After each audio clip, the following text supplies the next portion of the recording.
All right, everybody, welcome to a Deck Tech here at Grand Prix Richmond. I'm, of course, Cedric Phillips, and I'm sitting with Daryl Ayers. How are you? I'm doing all right so far today. I think you're doing better than all right. You're sitting at 10-1 right now. Yes, I am. So, the first question I'm going to ask you is, tell us a little bit about you, actually. I know that you were in Valencia, you're top 75, but for the people at home who don't know you, let's give them a little update. I'm a Virginia player.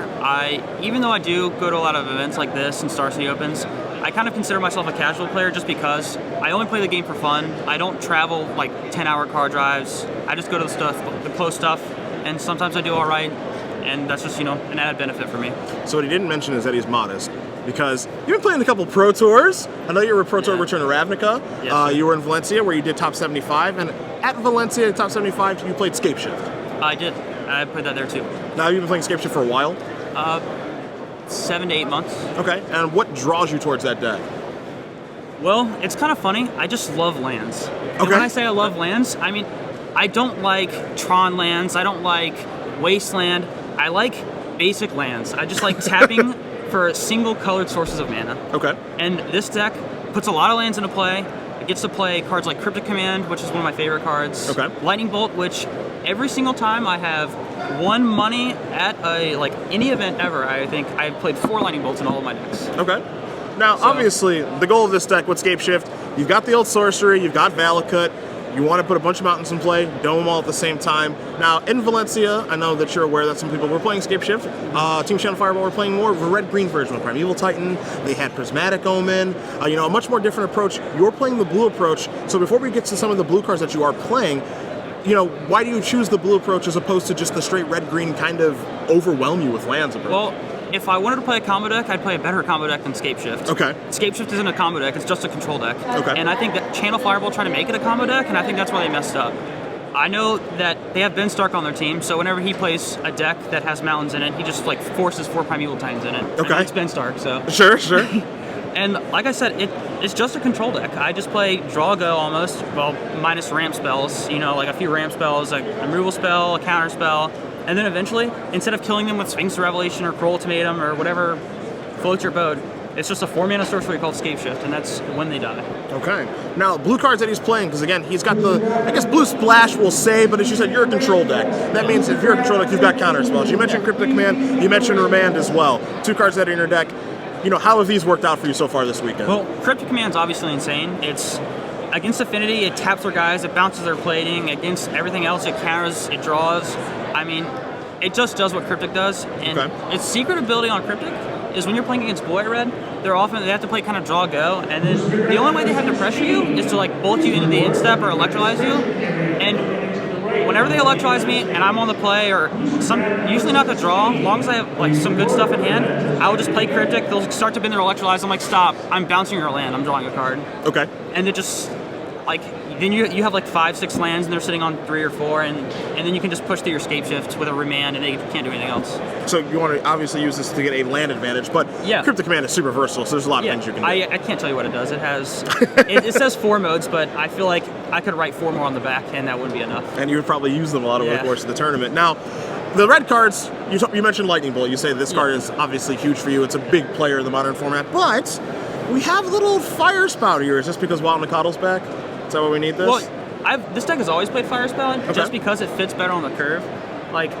On turn 2, you're casting a Tri-Ability, you're casting a Remand, Farseek, it could go on.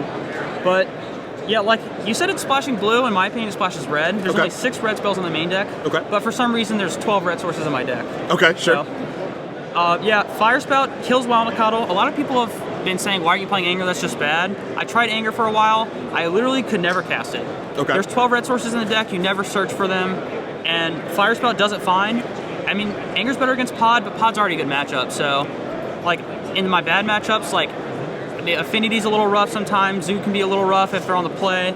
I don't want to play another Shockland. That's 2 more damage. It all adds up. So, Fire Spout just does the job fine. And it's been great all day. So, these main deck cards, if you're familiar with blue-green Scapeshift, as you say, blue-green splashing red, yes. A lot of these cards aren't really out of the ordinary. It's when we get to the sideboard where we see a couple of different cards here. It feels like it's more of a package, I suppose, because I've got a Primal Command, and Primal Command, you like cards with modes, apparently. Primal Command's got 4 modes. One of them is search up creatures, and you've got some doozies here. You've got a Teferi, an Infernal Titan, and a Wurmcoil. Let's start with the blue one. Teferi? Yeah. Well, I guess you could call it a package. I kind of just want to call this deck 5 commands. Okay. That sounds sweet. But Teferi is... I didn't play him before because there was a lot of Jund, things like that. Okay. But the format, there's a little bit more twin. Things like Living In, Teferi's hilarious against because they can't Cascade. They can't suspend Living In. Against Blue Red, you just play it at the end step. You kind of have something to get around Counterflux. Okay. So he's great there. He kind of comes in with the counter package and the sideboard for the control and combo matchups. And then the other pieces you have over here, like... We got the old Worm and the Titan. These guys, they're kind of weird because you bring both of them in against Zoo. You only bring Inferno Titan in against Pod. Wurmcoil doesn't do anything there. You bring them both in against Jund. And the odd one out, I've seen all these in sideboards, the odd one out to me is the Primal Command. Okay. And I bring that in almost every match. Okay. Against combo, against control, against aggro. The only thing I don't think I bring it in is maybe Scapeshift. No, not Scape.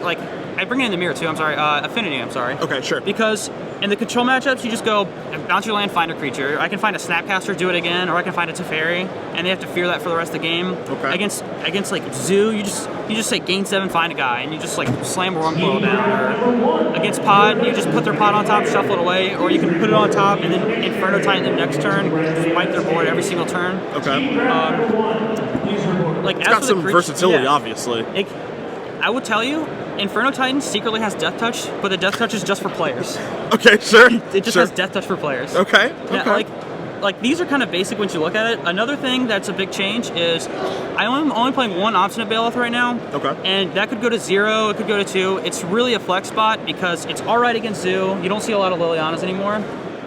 But that's pretty much it for the creatures. That's not really the main plan. It's just enough to keep them guessing. Okay. And to throw them off balance. But secretly, you didn't like the card too much, but in my opinion, the MVP of the sideboard is Nature's Claim. Okay. Without Nature's Claim, you can never beat a Blood Moon. Sure. So that makes sense. It kills Blood Moon, it kills affinity creatures, and I've even had hilarious things where I got Blood Moon from the Blue Moon deck on the Magic Online. Okay. I'd be like, all right, Inferno Titan, go. He'll play Shackles, take it. I'd be like, well, how about I Nature's Claim Shackles? I don't really care about Blood Moon. I'll take my Titan back. Yeah, sure. I'll kill you with my Titan. Death Touch you. Yeah. Okay. So it all makes sense. So, obviously, you're off to a fantastic start. You're 10-1. We know you played in Valencia to a top 75 finish. Are you qualified for the next Pro Tour? I will be after I win a few more rounds. I like his attitude. Well, we're going to follow Daryl over the rest of the weekend here. So if you're a fan of Scapeshift, if you want to put a bunch of lands into play and, as he says, death touch your opponent, this is the place to be. So we're going to see if you can finish up here. You got to win a couple more rounds, and then maybe we'll see you in Atlanta for Pro Tour Journey to Mix. That's what I'm hoping for. All right, my friend. Good to see you again. It's been a little while. Thanks. Enjoy the rest of the coverage. We'll see you back here in Richmond.